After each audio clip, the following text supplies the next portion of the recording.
Hey everybody, it's Jason Blaha here, and I'm just sitting here drinking my morning coffee. Looking sexy as hell as usual.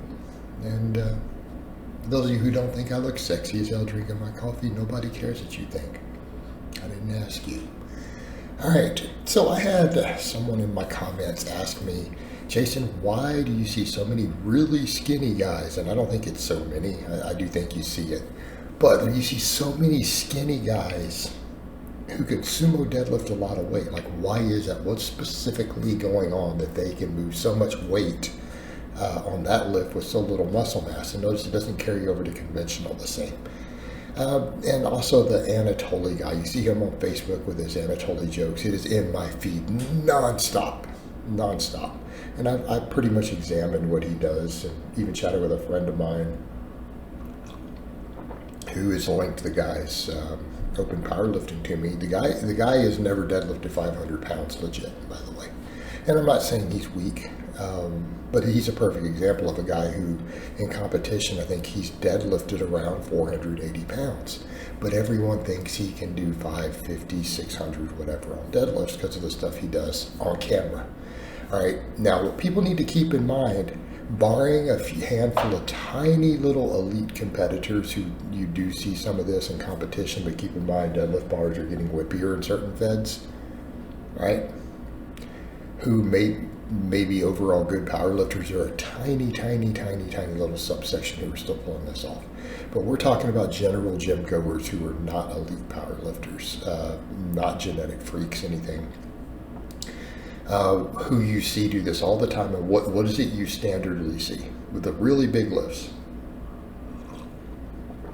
Whippy bars, okay? Not even always meat legal. We're talking oftentimes bars that are whippier than we use for deadlift bars.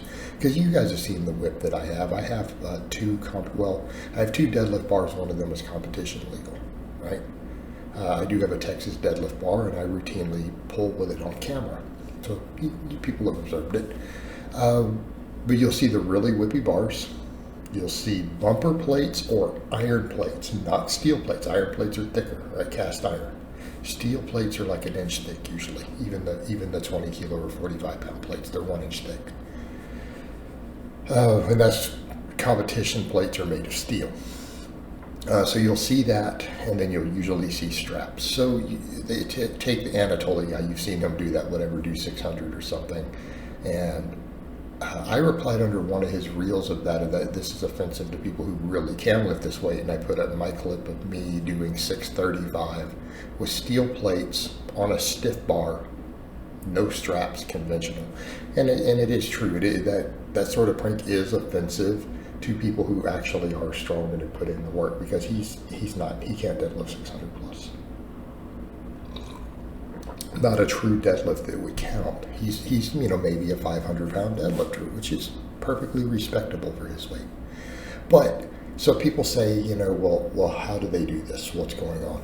All right, well, think about the leverages involved. We all know that a sumo deadlift is the squattiest version of the deadlift, right? It puts the least shear on the lumbar because your torso is upright and you squat down, if it's done correctly.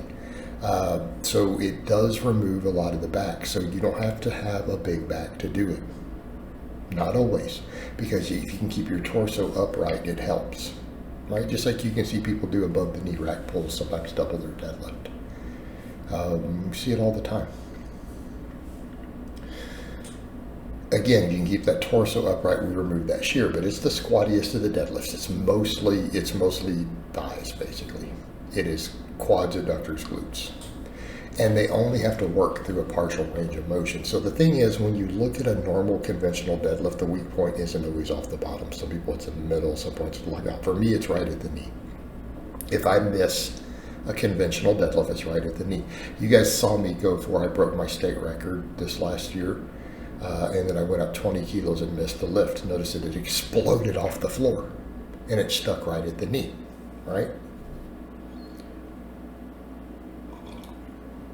Sumo deadlifts almost always are weakest off the floor due to the leverages involved. Usually, unless they have weak hamstrings, a sumo puller, if they can break it off the floor, they can usually lock it. Do you see where we're about to go with this? What's one of the things with the whippier deadlift bars you're seeing being used in some beds? You're seeing some of the really big sumo pullers pulling bigger weights. Why? Because the plates are now getting heavy enough. When you start getting past 800, 900 pounds, even the steel plates are going really far out on the end of the bar. The more whip it has, the less weight there is off the floor. So when you see one of these kids, skinny guys, go to sumo and they use a really whippy bar, keep in mind the first few inches is the weakest by far. Oftentimes, let's say they got 550 on the bar.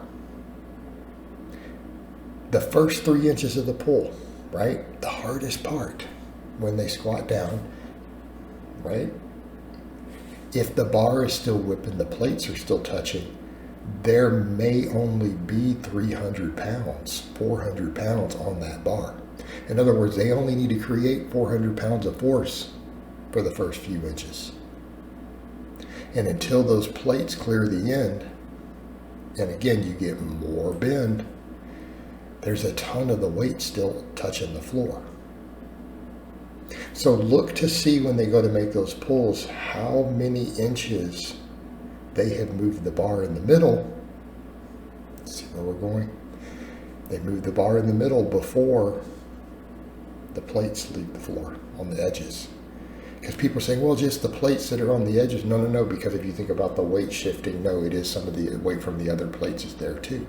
Again, look at the angles and physics involved. All right? So they use really whippy bars. Remember, the thicker the plates, the further the center of gravity goes up, the more the bar will bend. Also with sumo, you can always usually end up gripping it a little closer. So again, we create a better lever for that bend. And then people say, well, why the straps? Because they're not strong enough to grip the weight. And in other words, a lot of those really whippy bars are smooth. And let's say that you can only deadlift 500 and you put 600 on the bar for that. You probably can't hold the 600. But if they strap up, they can also probably move the hands in a little further, get even more whip. They don't have to worry about grip. So even if it's sloppy, it's not going to yank out of their hands. So that's the other thing with that really extreme whip too. Being able to hold on to it when those plates catch up on the way back up and they rebound, right? So the straps let them get away with the grip to pull, to then pull the weight they would normally be able to lift anyways because of all the flex and the bend in the bar. So basically what they're doing is a half rep. They're doing a rack pull. Okay? So they aren't actually capable of deadlifting the weight that you're seeing. So keep in mind the context. Notice the really skinny guys doing this who are moving these monstrous weights. Very rarely is it on a somewhat stiff bar and raw with no straps. So there's your context. And it creates a problem when they go to powerlifting meets for the first time because a lot of these guys are like, I pulled 550 in the gym. They get to a competition and they miss 500. They fail it. Right, so that's what's going on.